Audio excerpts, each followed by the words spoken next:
Hey guys, I'm Nordstrom. Thanks so much for joining me this month in the article about marketing for high-end weddings. You know, I don't photograph weddings anymore, but when I did, my partnerships that I created with other vendors were really what built my business.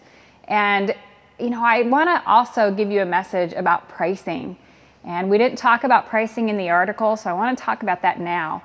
One of the things that I found was when I decided I didn't want to really market for weddings anymore, didn't really want to do weddings anymore, I really raised my price up. And I raised my price up so that I would be very, very happy if I booked a wedding. And I really didn't expect to book that many. In fact, there were a lot of phone calls when people would call just price shopping.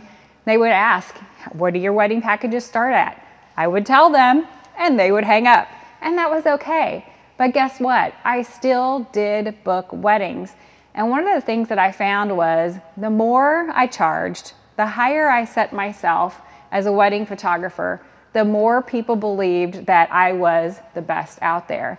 I was definitely the highest priced in our area, and that perceived notion was what people felt when they called and they got that price, that I was the best. I wasn't the best, I can promise you. But when you set your price at a certain level, you're giving yourself a perceived value. So think about that as you're pricing yourself for your weddings, that is part of your brand. You know, how much you charge, what your time and your imagery and your talent is worth says something about who you are and what your brand is. So think about your pricing and don't be afraid to be completely different than everyone else in your area. Be that high-end photographer. Price yourself where you feel like, oh my gosh, this may be pricing myself out of the market. I promise you there are people that want the best. They want that high-end, they want the best that they can get, and they will book you. So market yourself that and believe in the value that you have as a photographer.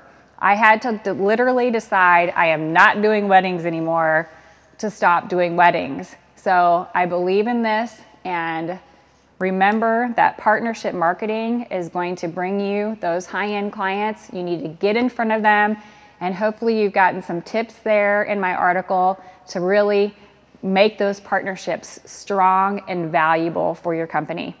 Thanks for joining me.